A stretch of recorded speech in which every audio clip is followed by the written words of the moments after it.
बस कुछ ही पन्ने बाकी, उसके बाद नई डायरी।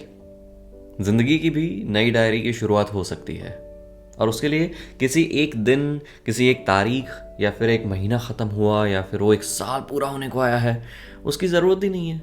कभी भी नई शुरुआत हो सकती है। अगर आपकी ये जो डायरी है, ज़िंदगी की जो डायरी है, उसके पन्ने अब वैसे नहीं रहे हैं, या फिर लिखने में मज़ा नहीं आ रहा है, तो कोई बात नहीं, नए सिरे से शुरुआत करो। हाँ, थोड़ी जहमत होगी, पर शुरुआत तो करो। मेन टास्क क्या है पता है? वो तय करना कि हमें शुरुआत करनी है।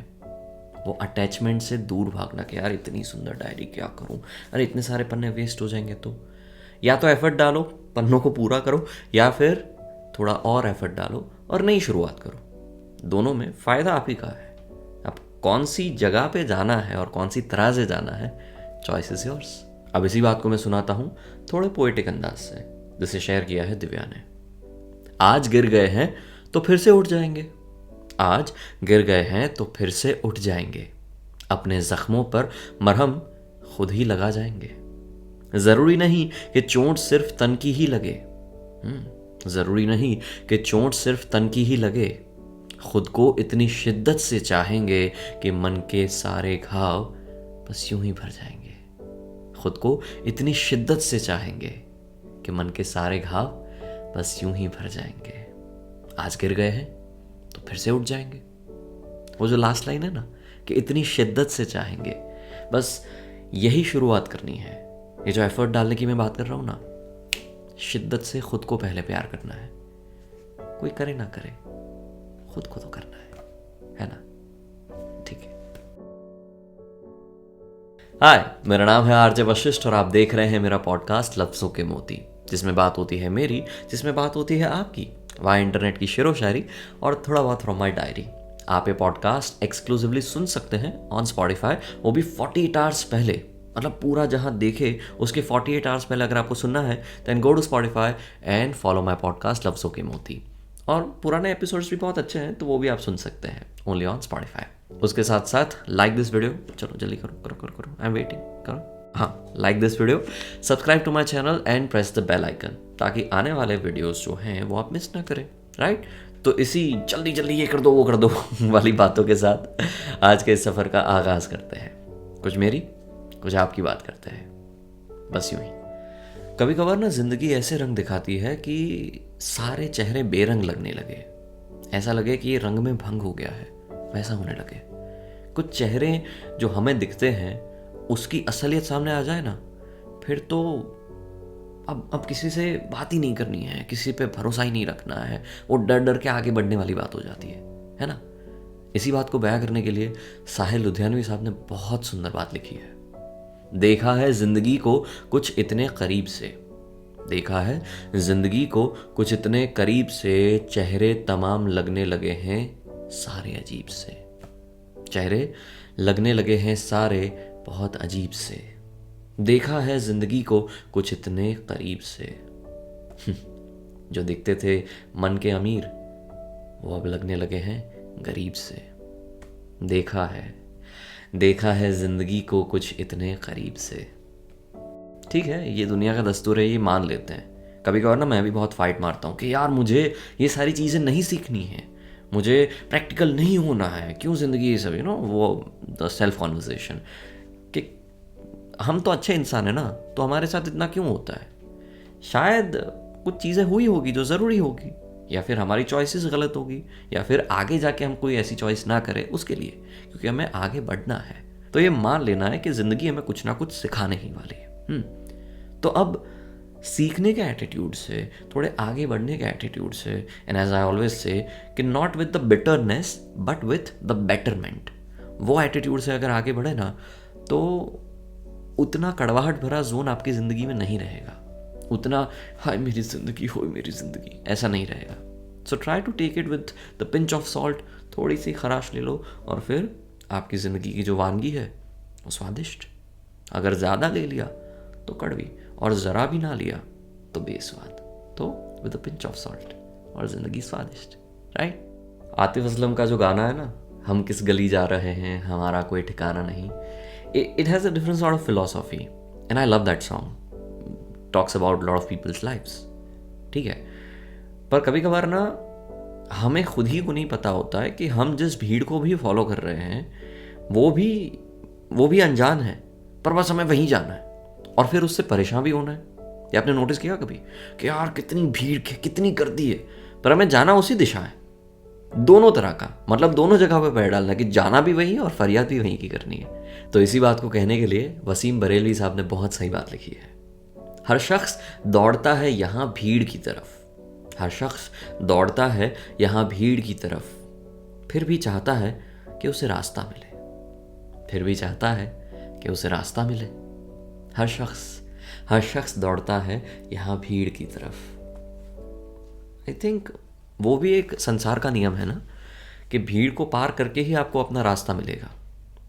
और जब रास्ता आसानी वाला होगा तो उसमें शुरुआत में कोई नहीं होगा, पर जैसे ही पता चला कि ये आसानी वाला रास्ता है तो सारे वहीं पे जाएंगे, फिर वो आसानी मुश्किलों में तब्दील हो जाएगी। एंड आई थिंक वही तो ज़िंदगी है कि कभी कभार आसानी है तो कभी कभार परेशानी है, और फिर उस परेशानी को पार करके फिर से आसानी है। जब तक ज़िंदगी चल रही है ये आसानी और परेशानी दोनों का खेल चलता रहता है, और हमें ऐसा लगता है कि हम उस खेल को चला रहे हैं, जबकि हम खुद खेले जा रहे हैं। अब हमें कोई खिला रहा है या फिर हम खेल रहे हैं, उसकी बात बाद में करेंगे। पर हाँ, ये आसानी परेशानी वाला जो कॉन्सेप्ट है ना, वो ऐसा ही है। एक बार ये समझ लिया तो आई थिंक ज़िंदगी की काफ़ी परेशानियाँ आसानियों में तब्दील हो जाएगी, और जब आसानियाँ परेशानियों में आएगी तो उतना दुख नहीं होगा। सोचिएगा इसके बारे में। कभी कभार ऐसा लगता है कि हमारी कोई वैल्यू ही नहीं है किसी की ज़िंदगी में। ऐसा लगता है कि हमारा कोई वजूद नहीं है, अगर हम ना रहें कल तो किसी को कोई फ़र्क नहीं पड़ता।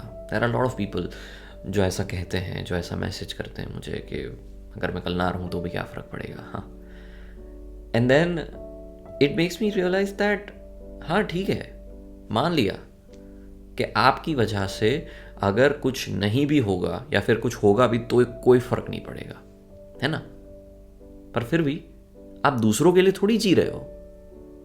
आपको इम्पोर्टेंस चाहिए दूसरों से, पर आप दूसरों के लिए थोड़ी जी रहे हो। ज़िंदगी ने हमें ये बहुत कुछ करवा दिया है, या फिर कुछ रिश्तेदारों ने हमें ऐसा समझा दिया है कि नहीं, you should live for others and relations and all those things. अगर रिश्ते अभी के लिए ज़िंदगी में अच्छे नहीं हैं तो क्या उसका मतलब ये हुआ कि ज़िंदगी अच्छी नहीं है? नहीं, पर फिर भी तो उसी बात को थोड़ी कड़वाहट के साथ कहने के लिए, एक सटायरिकल वे में कहने के लिए राजेश रेड्डी साहब ने बहुत सुंदर बात लिखी है। ज़माने को नहीं जिसकी ज़रूरत, ज़माने को नहीं जिसकी ज़रूरत, मैं शायद वो ज़रूरी आदमी हूँ, मैं शायद वो ज़रूरी आदमी हूँ। ज़माने को जिसकी नहीं ज़रूरत, पर तुझे तो तेरी ज़रूरत है ना भाई, तो रखना अपने आप को चेरिश कर, नरिश कर और आगे बढ़। तू किसी और के लिए जीने नहीं आया है। पहले ये कॉन्सेप्ट क्लियर कर लो कि तुम किसी और के लिए जीने नहीं आए हो। सब अपनी अपनी कार्मिक साइकिल्स लेके आए हैं, कहीं ना कहीं थोड़े बहुत जुड़े हुए हैं, कहीं ना कहीं थोड़े बहुत बिछड़े हुए हैं। अगर कर्मा ख़त्म हुआ, वो साइकिल एंड हो गई, फिर एक नई शुरुआत होगी। उसके साथ ना हो, किसी और के हो, पर तुम्हारी साइकिल तो चल ही रही है ना, तो उसके व्हील में डंडा क्यों डाल रहे हो? हाँ, सोचो इसके बारे में कि तुम्हें अगर कोई इंपॉर्टेंस नहीं देता है तो ठीक है, तुम तो दे दो। तुम जो किसी और को देना चाहते हो इंपॉर्टेंस, और अगर वो नहीं समझ रहे हैं उस बात को, तो तेल लगाने जाए, खुद को तो संभाल लो। फिर आपकी वाइब चेंज होगी, and then you will see that your tribe is also changing, और वो अपने आप हो जाएगा। पर शुरुआत खुद से करनी होगी। कोई आपको संभालने नहीं आने वाला, या फिर कोई आपको सामने से स्पून फीडिंग या फिर ओवर इम्पोर्टेंस देने नहीं आने वाला है। सो पहले अपने आप को संभालो, बाकी सब ठीक हो जाएगा। पर थोड़ा वक्त अपने साथ बिताना पड़ेगा, ठीक है? ठीक है।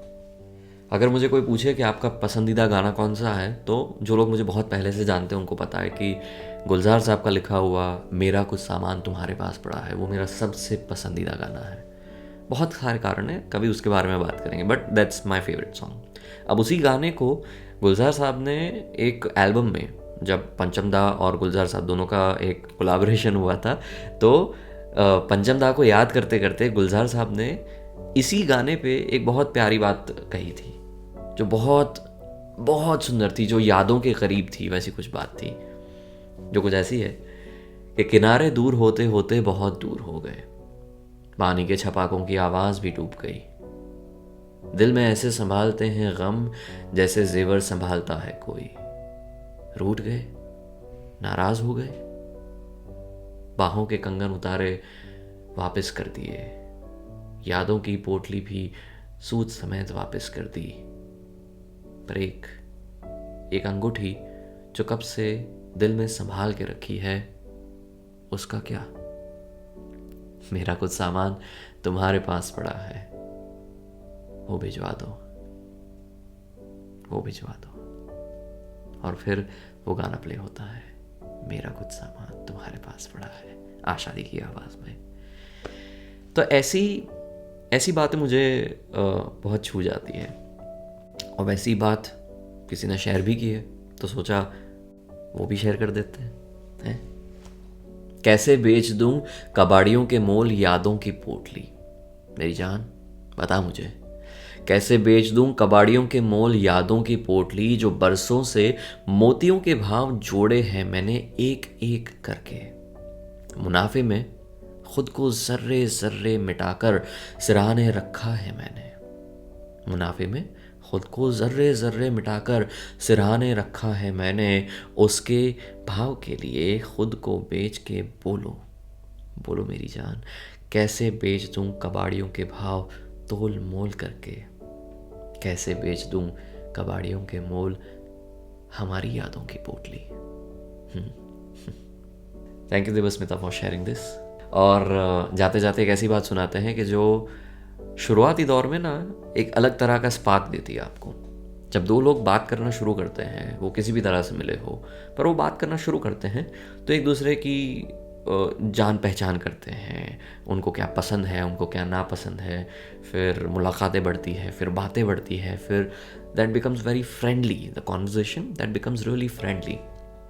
और उसके बाद it's like in this dating language we can say कि 3 से 4 डेट्स के बाद एक सवाल आता है कि तुम्हें क्या पसंद है। जवाब मालूम होता है पर वो सुनना होता है।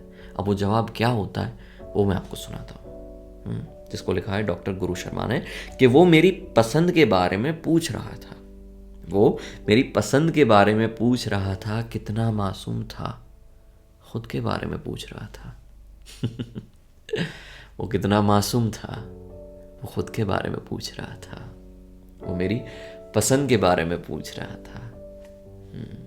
मन पसंद। ये बात जब कह देते हो ना उनको, या फिर मैसेज कर देते हो, इट्स लाइक समझो ना कि दोनों ने एक दूसरे की पसंद नापसंद कह दी, but it felt little incomplete, और वो मुलाकात वहीं पे ख़त्म हो गई कि चलो ठीक है अब कल मिलते हैं या फिर नेक्स्ट वीक मिलते हैं। अब लड़का यहाँ से अपनी कैब पकड़ रहा है या फिर ट्रेन में जा रहा है, लोकल ट्रेन या समथिंग, और तभी लड़की का मैसेज आता है कि सब ठीक है। तो लड़का बोलता है कि नहीं। लड़की ने कहा क्या हुआ, anything you want to share? He is like yeah, आज मैंने झूठ बोला। लड़की कहती है कि अच्छा क्या? और उसके बाद लड़का कहता है कि जब तुमने मुझे पूछा था कि मुझे क्या पसंद है तो मैं सच नहीं बता पाया था, सच ये था। और फिर बात आती है कि वो मेरी पसंद के बारे में पूछ रहा था, कितना मासूम था, खुद के बारे में पूछ रहा था। और फिर सामने से पहली बार वो लाल हार्ट आया और बात बन गई। अरे ये तो कहानी बन गई। आहा, चलिए तो इसी कहानी के साथ आज के इस सफ़र को यहीं तक रखते हैं। आई होप कि आपको ये पॉडकास्ट पसंद आया होगा, #रिलेटेबल लगा होगा। अगर पसंद आया है तो ज़रूर से मुझे बताइएगा। आप मुझे इंस्टाग्राम पे मैसेज भेज सकते हैं, आप मुझे कमेंट बॉक्स में बता सकते हैं, आप मुझे ईमेल भेज सकते हैं, या फिर लोगों के साथ शेयर कर सकते हैं और मुझे टैग कर सकते हैं, राइट? पर बताइएगा ज़रूर से सुनना चाहूँगा आपके दिल की बात भी। तो इसी बात के साथ आज के सफ़र को यहीं तक रखते हैं। I will see you very soon in my next podcast. तब तक आप अपना ख्याल रखिए, कीप मुस्कुराना। Bye bye.